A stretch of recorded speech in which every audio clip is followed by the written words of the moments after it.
Hello बच्चों, let's see this question. From the following compounds choose the one which is not aromatic. One, two, three या four. हमारे पास चार compound दिए हुए हैं और ये बताना है कि इसमें से कौन सा एरोमेटिक नहीं है। तो चलिए इस क्वेश्चन को सॉल्व करते हैं बच्चों। और सबसे पहले तो ये देखते हैं कि इस क्वेश्चन को सॉल्व करने के लिए हमारे पास कौन से की कॉन्सेप्ट की जानकारी होनी चाहिए। देखिए, आपके पास जो सवाल है ये बेसिकली एरोमेटिसिटी का सवाल है। एरोमेटिसिटी में हमें ये पता होना चाहिए कि हमारे कोई भी कंपाउंड जो दिया हुआ है उसमें से एरोमेटिक कंपाउंड हम कैसे पता करते हैं कि कोई कंपाउंड एरोमेटिक है या फिर नहीं है। देखो, एरोमेटिक कंपाउंड के लिए ना कुछ क्राइटेरियाज होते हैं। अगर वो कोई भी कंपाउंड फुलफिल करता है तो वो हमारा एक एरोमेटिक कंपाउंड होता है। अब अगर हम बात करें क्राइटेरियाज की तो सबसे पहले वो एक साइक्लिक स्ट्रक्चर होना चाहिए। ठीक है। उसके बाद उसके अंदर वो एक प्लेनर स्ट्रक्चर होना चाहिए।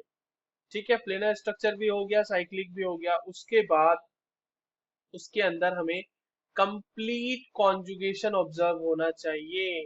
ठीक है, कंप्लीट कॉन्जुगेशन देखने को मिलना चाहिए उसमें। और उसके बाद हमारे पास उसमें 4n+2 पाई इलेक्ट्रॉन्स होने चाहिए। अगर n की वैल्यू आप 0 रख दो तो उसके करस्पॉन्डिंग 2 पाई इलेक्ट्रॉन आ जाता है।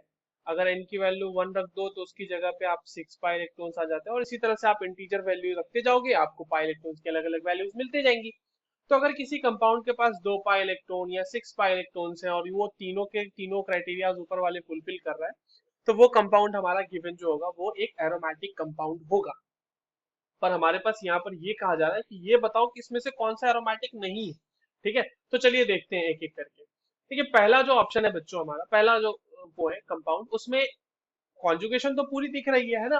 पॉजिटिव चार्ज, फिर सिंगल बॉन्ड, फिर पाई बॉन्ड, फिर पॉजिटिव सिंगल बॉन्ड, फिर पॉजिटिव चार्ज।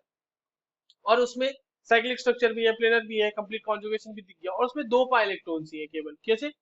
पॉजिटिव चार्ज के लिए कोई पाई इलेक्ट्रॉन नहीं होता, काउंट ही नहीं करते वहां पे, वहां तो इलेक्ट्रॉन ही नहीं होता। और एक पाई बॉन्ड है तो उसके रिगार्डिंग 2 पाई इलेक्ट्रॉन्स आ गए। तो ये हमारा एरोमेटिक हो गया, तो ये तो हमारा आंसर नहीं हो सकता। थर्ड की बात करते हैं। सेकंड वाले को मैं थोड़ी देर में डिस्कस करता हूँ, पहले थर्ड की बात कर लेते हैं। देखिए, थर्ड वाले में कंप्लीट कॉन्जुगेशन है, 6 पाई इलेक्ट्रॉन्स है। कैसे? 2 पाई बॉन्ड और एक नेगेटिव चार्ज, तो नेगेटिव चार्ज के लिए 2 पाई इलेक्ट्रॉन, तो 6 pi electrons, planar structure, cyclic structure and complete conjugation is observe. देख रहे हैं आप अल्टरनेट पोजीशन पे, आपको दिख रहा है ना, नेगेटिव चार्ज, सिंगल बॉन्ड, फिर पाई बॉन्ड, फिर सिंगल बॉन्ड, फिर पाई बॉन्ड, फिर सिंगल बॉन्ड और उसके बाद फिर नेगेटिव चार्ज। तो ये कंप्लीट कॉन्जुगेशन का केस है, तो ये भी एरोमेटिक हो गया, ये भी हमारा आंसर नहीं हो सकता। आते हैं हम लोग फोर्थ के ऊपर। देखो, फोर्थ में क्या है ना बच्चों, फोर्थ के केस में आपको ये बॉन्ड डीलोकलाइज करना पड़ेगा। ये इस तरह से इसको आप तोड़ दोगे, अगर सॉरी, आपको ये बॉन्ड जो है डीलोकलाइज करना पड़ेगा। इस तरह से अगर आप इस बॉन्ड को तोड़ दोगे तो आपका जो रिंग है वो पूरा का पूरा एरोमेटिक हो जाता है। देखिए किस तरीके से, मैं इसको बना भी देता हूँ यहाँ पे। ये इस तरीके से NMe2 नाइट्रोजन के ऊपर ऐसे लोन पेयर, ये CH3, यहाँ पे नेगेटिव चार्ज आ जाएगा, यहाँ पे पॉजिटिव चार्ज आ जाएगा और ये इस तरीके से। तो देखो, रिंग जो है वो थर्ड वाले की तरह नहीं हो गई। ये वाली जो रिंग है ये थर्ड ऑप्शन की तरह ये हो गई। यहाँ पे भी 6 पाई इलेक्ट्रॉन, तो ये रिंग भी एरोमेटिक हो गई। तो पूरा का पूरा कंपाउंड हमारा एरोमेटिक है, तो ये भी हमारा आंसर नहीं हो सकता। अब आते हैं सेकंड के ऊपर। देखिए, सेकंड जो है वो साइक्लो ऑक्टा टेट्राइन का केस है।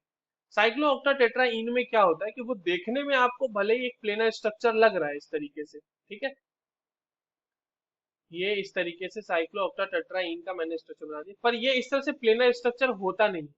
ये जो है ना, इसका नॉन प्लेनर स्ट्रक्चर होता है, नॉन प्लेनर स्ट्रक्चर होता है। और ये जो है टब लाइक स्ट्रक्चर होता है। ये तरह मैं यहाँ पे बना देता हूँ टब लाइक स्ट्रक्चर इसका। ये इस तरह से टब शेप्ड स्ट्रक्चर होता है, जिसकी वजह से ये जो है इस तरीके से देखता है। ये टब लाइक स्ट्रक्चर हो गया। और ये जो है टब लाइक स्ट्रक्चर, और ये एक नॉन एरोमेटिक कंपाउंड होता है। नॉन एरोमेटिक कंपाउंड वैसे कंपाउंड को कहते हैं जो प्लेनर ना हो, नॉन प्लेनर स्ट्रक्चर्स होते हैं जिसकी वजह से उसके अंदर लैक ऑफ कॉन्जुगेशन ऑब्जर्व होता है आपको। तो उसकी वजह से अगर आप देखोगे तो ये एक नॉन एरोमेटिक कंपाउंड हो जाता है। तो नॉन एरोमेटिक कंपाउंड ही पूछा गया हमसे, है ना, नॉन नॉट एरोमेटिक। तो ये सेकंड वाला जो हो गया ये हमारा सही आंसर हो जाएगा। I hope you understood this well. All the very best.